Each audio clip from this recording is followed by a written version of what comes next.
अस्सलाम वालेकुम दोस्तों, की हाल चाल है जनाब। तुसी देखते पे हो अपना देश पंजाब टीवी ते मैं तो मेजबान मोहम्मद नदीम खरल। सब तो पहले अपने चैनल को कर लेना सब्सक्राइब ते बेल आइकन ते क्लिक कर लेना एक अच्छी ते बेहतरीन वीडियो का नोटिफिकेशन हमेशा की तरह वीरा भरावां ते सज्जनां ने मिलता रहे। अल्लाह दी खास फजलो करम नाल वीरां वास्ते एक नीली दा बेहतरीन और अनमोल तोहफा लेके हाजिर होए हां। वीरां नूं वीडियो लगी अच्छी वीडियो नूं कर लेना लाइक शेयर ते कमेंट और वीडियो नूं जरूर दोस्तां दे नाल व्हाट्सएप ग्रुपां विच और फेसबुक ते जरूर इहदा लिंक शेयर करना है। बाकी अज दी जिहड़ी वीडियो है इंशाअल्लाह एक लाजवाब वेखी भाली ये जनाब एक घरेलू मझ दी वीडियो है और इंशाअल्लाह अगर इस मझ दे थणा दी वंड दी गल करिए कैमरे दी निगाह दे विच ते जनाब मरले मरले दी बेहतरीन और खूबसूरत ये वंड है।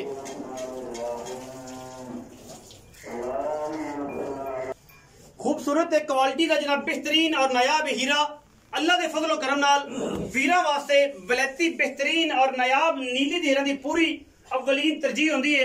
ये जनाब झोटी दूसरा सुबह सून तैयार है, घरेलू झोटी है, घर चोई पीती है और पहले सुबह ते मैं दुध रिकॉर्ड दी सारी गल्लां बाबे नाल करांगे। मैं अगर व्यापार दी होंदी ते व्यापार दी दसदे मैं बिल्कुल नीली दी थल्लों अल्लाह दे फजलो करम दे नाल मैं दे ब्लेड वजे हुए ने तुन्नी कौली दा मझ नूं निशान कोई नहीं। साइयां ने शौकां नाल मझ पाली है और अल्लाह दे फजलो करम नाल मैं एक वलैती दाना है। लेने देने हमेशा इस तरह मुकद्दर होंदे ने। अपना देश पंजाब टीवी की अव्वलीन तरजीह रही है कि नीली बार के खूबसूरत और वलैती जानवरों की हमेशा वीडियो लैके हाजिर हुई है। अगर मैं थणा की गल करिए तो मैं थणा जी धारा बिल्कुल नहीं पाइया और यह जनाब सारे बदर अजे उवें पै ने।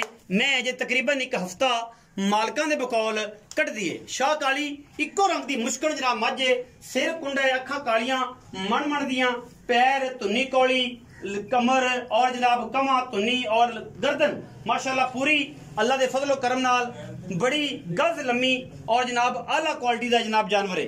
अल्लाह दे फजलो करम नाल साडी पूरी कोशिश होंदी है कि असीं नीली दे खास और बेहतरीन अच्छे जानवर और चंगे वीरां दा शौक करवाइए और शौक दे नाल वीरां नाल सारियां गल्लां करिए। शौक की गल जी है और नीली ते अल्लाह दे फजल नाल अपना देश पंजाब टीवी वीरां दे शौक करांदा और माकूल और बेहतरीन मुल्लां विच अच्छे जानवर वीरां नूं प्रोवाइड करने साडी कोशिश होंदी है। मैं नूं रत पित बरीकियां जवानी नस्लजात हजारां मई दे विचों कदे इस तरह के जानवर पैदा होंदे ने। पूरी क्वालिटी वाली मझ है, हैवी वेट मझ है, पूरी चौड़ी मझ है और दुध की गल भी अल्लाह के फजलो करम नाल हमेशा इस तरह जी दसने हैं घरे चोई पीती होवे उनकी तो फिर रिकॉर्ड होंदे रहना कि इन्ना दुध चोया है इन्ना पीता है। मैं पूरी वलैती है, पूरी नस्ली और पूरी बरीक है।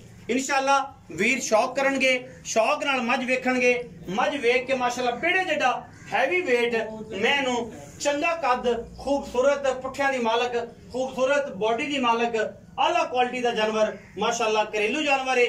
थण मैं पसम के भी रुग रुग अड्डे रखदी है क्योंकि सारियां गल्लां वेखी भाली चीज दी गारंटियां होर होंदियां ने। जेहड़ी जानवर व्यापार दा आवे एक दो दिन बूह रवे अगले दिन टुर जावे ओहदियां गल्लां होर होंदियां ने। ये मझ प्योरिटी दे विच घरे चोई पीती है तसलियां कीतियां ने दियां और इंशाअल्लाह मैं दुध दा रिकॉर्ड भी चंगा रहा पिछली बारी ऐसा मैं इंशाअल्लाह 18-19 वाले पासे ऐ नक्कू ना नक्कू मिला देगी जिन्ना साइयां ने इनू पाले है जिन्ना इनू दुध घ्यो दिता है जिन्नी दी सेवा की है जिन्नियां दी गल्लां कीतियां ने ये सारा कुछ पा के इंशाअल्लाह अल्लाह दे फजलो करम नाल मैं जिहड़ी है वो वीरां दा शौक अल्लाह दे फजलो करम नाल कराएगी और इंशाअल्लाह 18-20 सेर मैं दुध देवेगी क्योंकि मैं दा बच्चा है और एडियां वड्डियां मज्जी ने भी अगर मैं दा पूरा दुध नहीं देना 18-20 लीटर तो मुड़ किसे देना भी नहीं। मैं दे 1.5 इंची का पाइप लगे हुआ अल्लाह के फजल हवाने रब ने ला दिता है असं नहीं लाया और इंशाअल्लाह इस तरीके नाल ही परनाले तरह ही मझ का जिहड़ा है ये दुध माशाअल्लाह हवाने के थ्रू डिगदा है। बाकी मैं तोड़ के फिजिकली विखावांगे और बाबा जी नूं पुछांगे सारियां गल्लां। बाबा जी बड़े प्यारे और मुहब्बत वाले जी ने और इंशाअल्लाह तुहाडे नाल पूरा कोऑपरेट करनगे।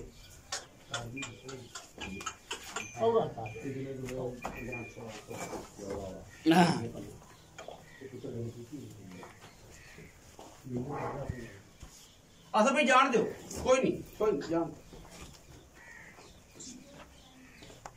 पूरी तसल्ली करानी है। मैं जी घरेलू है और माशाअल्लाह बड़ा खूबसूरत अडर उन्हें ही खूबसूरत मैं टोरा ने उन्हें ही खूबसूरत मालिक वजूद है बड़ा ही आउट क्लास पीस है माशाअल्लाह लेवल है अल्लाह के फजलो करम नाल। बाकी तो मुकदरा की गल होंदी मैं इंशाल्लाह मैदान मारेगी और वीरां दा शौक कराएगी इंशाल्लाह। आओ खां जी बाबा जी, आओ खां दूर, बिस्मिल्लाह करिए, इत्थे दर्शन दियो। अस्सलाम वालेकुम। बाबा जी की हाल चाल ने? बाबा बोलिया मझ बखाती तेरी अज फिर। हाँ जी। इस मझ की अगर गल करिए तो किनवा सो मझ सुंदी? दूजा शर्तिया दूजा। हाँ जी। बाप बोलिया दी की गल दी गारंटियां ने कि व्यापार दी मैं जे घर दी नहीं मैं घर दी आ ए मैं घरे तैयार होई है व्यापार दी आंदियां ने व्यापार दी दसी दी व्यापार दी आवे ते व्यापार दसी सुआ मैं घर पीता है पहलन मैं हर तरह दी गारंटी पहलन मैं वेखी पाली है पहलन मैं वेखी पाली है। बाप बोला कहंदे ने कि मैं घरे चोई पीती है पहले सुवे ते इस वारी जेड़ा है दूजा सुआ सोण नु तैयार है। बाबा जी किन्ने दिन कट जाएगी मझ? 5 to 7 दिन अजे कट जाएगी। मैं दिनों दे विच तारा नहीं मैं थाना दे विच मैं जदों इंशाल्लाह बक्केगी तो उम्मीद है 5-7 दिन मैं काट दी आराम ना कट दी। की दुध चुंदे रहे हो की एदा रिकॉर्ड रहा पिछले सूए दी रिकॉर्ड हैगा 14 to 15 किलो 14-15 किलो दुध करदी आराम ना चुंदे रहे हो।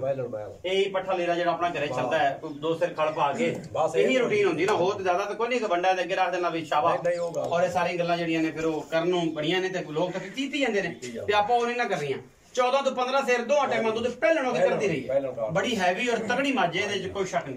अच्छा थणा दी फिर साफ है बिल्कुल साफ कि बयाना शना करन तो चौक को ले जावे बयाना कारण चौक ले गए अपन कोई परेशानी कोई इतराज नहीं दुध पुत्र ते फिर अगा हुन 14-15 कटे तो होना का नसीब है ना क्योंकि हुन तो ये 85 तक जाएगी 85% या 65% अगर इंदा अंदर दा निजाम रिलीज होंदा ते फिर वो सारा मिल्क कैपेसिटी भी जानवर दी वधदी है। बाबा जी हुन की मुल करदे हो लोकां वाला ये व्यापारी भी तुसी आप अज मालक भी तुसी आप व्यापार लैन जोड़ी मझ किन्ने दी है लोकां वाला मुल किसानां वाला या जिवें बूहे तो जा डंगर लैन जांदे जी ओ करो ते फिर ओ की है साडे नाल सारियां वंडा करनियां कि सारे बेली वेख मुल करिए बाहरों बाहर वाला लोकां वाला मतलब घरेलू किसानां वाला मेरे वर्गे मादर बंदे जेड़े व्यापारी नहीं या मैं समझदा कि मैं व्यापारी नहीं एक गल है मैं मिसाल के तौर पे कह देना मेरे को मझ खड़ी है ओ मुल करो तो की है अपने वाला करो तो फिर ओ मुल करिए 5.5 लाख जेड़े लोग बाहर करे लोग मुल जितों तुसी मझी खरीदे हो तो गलत तो फिर उन्हां दा 5.5 to 6 लाख रुपया 6 भी कर दे 5 भी 5.5 भी कर। अच्छा जी तुसी ले आंदी हुन तुहानू पता है कि साडी मझ दी कीमत कितनी है और असि किस कीमत नाल मैं बेचनी है तुहानू पता है हुन की प्यार मुबदला पक्की गल मेरे नाल करनी है चाचे भतीजे वाली पक्की कि हुन तुहाडी तां कर दी है तुसी पाल लई अल्लाह के तुहानू रिज़्क देवे और जेड़ा ले जावे उन्हें दूध पीना नसीब करे पक्की दी गल आपां ने ये घर दी मैं दे दिया 4,75,000 अपनी घर दी मझ 4,75,000 रुपए लोकां दा मुल 6 लोकां दा मुल 5.5 लेकिन 4,75,000 दी मझ दे देंगे ते बाबा जी दे कोई शफकत भी हो जाएगी कोई भरा हुए थोड़ा बहुत प्यार मुकद्दर उन्नी भी इज्जत होगी शफकत होगी प्यार होगा ये जनाब 4,75,000 रुपया की डिमांड कर रहे हैं बाबे जी होरी विच लाड प्यार आप करा लांगे और इंशाल्लाह ट्रालियां भर के थब्बियां नाल करा लांगे एडा भी नहीं ट्रालियां भर के तली भी इस्तेमाल कर सकना है फिर तुम शावर ले आइए कि जनाब वड्डा ट्राला जिहड़ा है 16-18 फुटा वो नहीं काम चलना ये जनाब ये होएगा प्यार जरूर लेकिन इंशाल्लाह शफकत वाला हथ वीरां नाल करा के वीरां नूं मझ लै देंगे इंशाल्लाह दुध अल्लाह दे फजल नाल मैं 17-18-20 सेर तक गेड़न वाली है बाकी हर चीज पुत्र ते कहंदे ने दुध ये नसीबा ना मिलदे ने। अगर वीडियो लगी अच्छी वीडियो नु कर लेना लाइक शेयर ते कमेंट और अपनी राय नाल सानू करना है जरूर आगा। पाकिस्तान जिंदाबाद पाक आर्मी हमेशा।